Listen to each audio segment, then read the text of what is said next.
मेरे प्यारे दोस्तों, आज के इस वीडियो में हम इस क्वेश्चन को हल करना सीखेंगे। क्वेश्चन क्या है? c+3 का होल क्यूब का विस्तार कीजिए। यानी कि c+3 के होल क्यूब का हमें विस्तार करना है।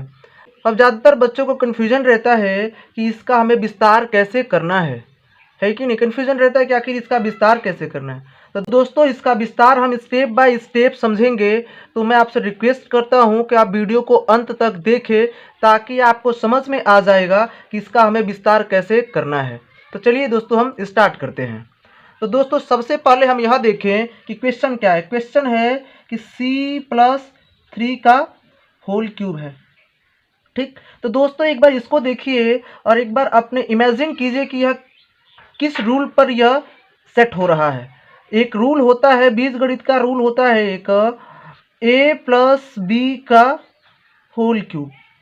इतना तो आप जानते होंगे ना, a+b का होल क्यूब एक रूल होता है। अब ध्यान देंगे कि इस रूल पर यह क्वेश्चन दिख रहा है। जैसे अब देखिए कि इसमें क्या है, a+b का होल क्यूब है, इसमें c+3 का होल क्यूब है। और रूल क्या होता है? a+b का whole cube equals to a cube plus b cube plus 3ab bracket में a प्लस b। यही रूल होता है।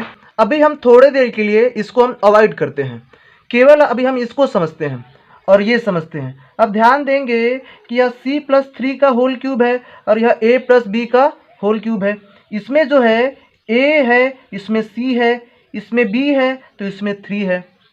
आ रहा है समझ में अब आपको? अब समझें, अब इस क्वेश्चन को हम कैसे हल करेंगे। अब हम इसे स्टेप बाय स्टेप समझते हैं।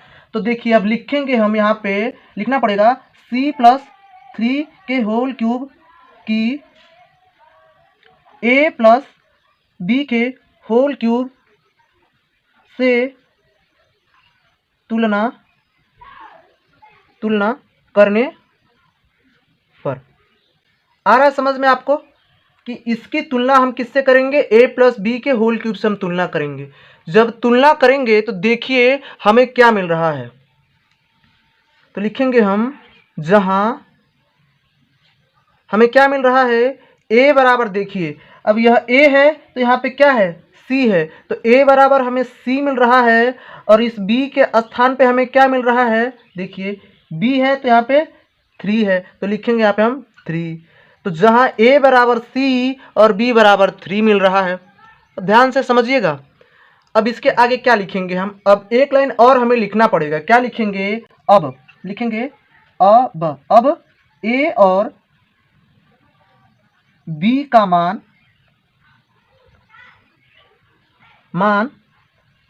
a प्लस b के whole cube equals to a cube plus b cube plus 3ab bracket में a प्लस b में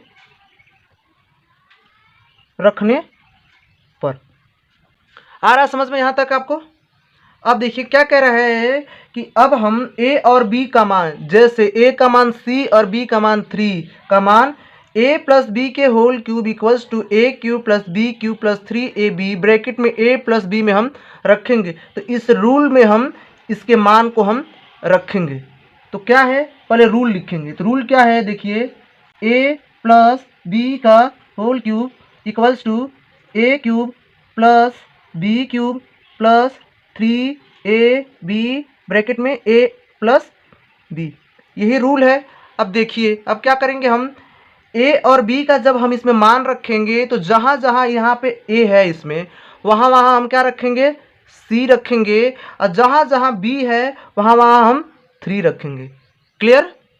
चलिए रखते हैं। तो a बराबर c प्लस b बराबर 3 रख दिए, ब्रैकेट कर दिए और होल क्यूब हो गया।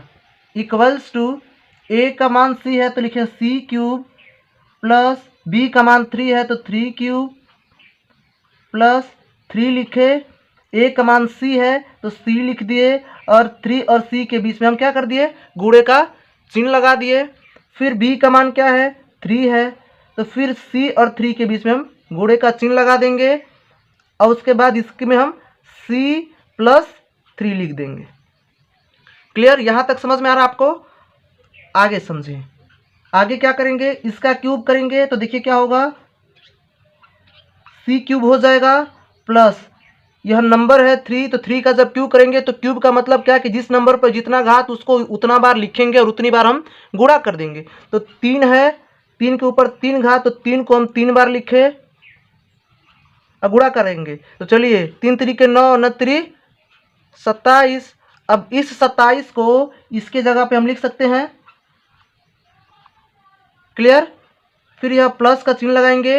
अब इन सब में हम गुणा कर देंगे। तो अब देखिए 3 का गुणा 3 में करेंगे तो 3 3 9 और यह सी इसके साथ है तो क्या हो जाएगा, सी लग जाएगा। तो 9c हो गया और ब्रैकेट में c प्लस 3 लिख देंगे, c प्लस 3 लिख दिए। आगे समझें। अब यह लिखेंगे c क्यूब प्लस 27 फिर प्लस, अब आगे समझे, यहाँ पे समझेंगे। अब देखिए इस 9c का गुणा एक बार c में करेंगे और इसी 9c का गुणा एक बार हम 3 में करेंगे। तो चलिए करते हैं। तो कैसे होगा देखिए, लिखेंगे 9c गुणे c, 9c लिखे और फिर गुणे का चिन्ह लगाए और एक बार गुणा हमें c में करना है तो कर दिए और यहाँ पे लिखेंगे प्लस, फिर यह 3 लिख दिए और इस 3 के भी साथ हमें 9c का गुणा करना है तो गुणे का चिन्ह लगाएंगे हम और लिख देंगे यहाँ पे हम 9c। यहाँ तक समझ में आ रहा है आपको? आगे समझें।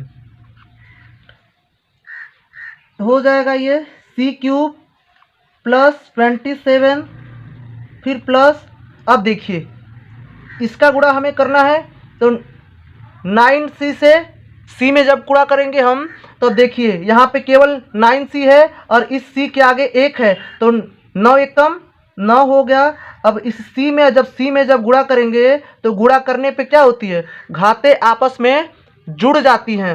तो इसके ऊपर एक घात है और इसके ऊपर एक घात है तो एक के कितना हो गया, 2। तो लिखेंगे c और c के ऊपर हम 2 लिख देंगे। आ रहा है समझ में? फिर ये प्लस का चिन्ह लगाएंगे हम। अब इसका 3 और 9 में गुणा करेंगे तो 3 9 27 हो जाएगा और यह c इस 9 के साथ लगा हुआ है, इसके साथ भी लग जाएगा। यहाँ तक आपको समझ में आ रहा है दोस्तों? अब आगे समझें। देखिए फिर बराबर का चिन्ह लगाएंगे। अब यहाँ पे समझेंगे। देखिए इसमें भी c है, यहाँ c है, फिर यहाँ c है और यहाँ c है। अब इसमें क्या है कि यह तीनों जो c है यह चर है, ठीक। तो सबसे पहले इसमें हम जिस चर की घात ज़्यादा है उसको आगे, फिर उसके बाद उससे कम, फिर उसके बाद उससे कम। तो जो अब इसमें सबसे ज़्यादा किसका है घात, c क्यूब का, तो c क्यूब लिख दिए। उसके बाद c स्क्वायर, तो c स्क्वायर किसके साथ है, 9 के साथ। तो 9 के आगे क्या है, प्लस का चिन्ह, तो यहाँ लगाएंगे प्लस 9c स्क्वायर लिख देंगे हम, 9c स्क्वायर। फिर अभी एक c और है तो यह c के ऊपर एक घात है तो यह c और यह 27, यह 27। अब इस 27 के आगे क्या है, प्लस का चिन्ह है तो प्लस का चिन्ह लगाएंगे और लिख देंगे हम 27c। क्लियर। अब क्या बच रहा है, ये केवल 27 बच रहा है तो यह 27 प्लस है तो प्लस का चिन्ह लगाएंगे हम और यहाँ लिख देंगे हम लोग 27। तो दोस्तों यही c प्लस 3 के होल क्यूब का विस्तार हो गया। तो यहाँ पे लिख सकते हैं हम लोग c प्लस 3 के whole cube equals to c cube plus 9c square plus 27c plus 27। ये क्या हो गया, आपका आंसर हो गया। तो दोस्तों मैं उम्मीद करता हूँ कि आपको यह पूरा प्रोसेस समझ में आ गया होगा। तो दोस्तों अगर आपको यह वीडियो समझ में आ गया है तो वीडियो को लाइक कीजिए, अपने दोस्तों तक ज़रूर शेयर करें और चैनल पर अगर आप पहली बार विजिट कर रहे हैं तो चैनल को प्लीज़ आप सब्सक्राइब करें।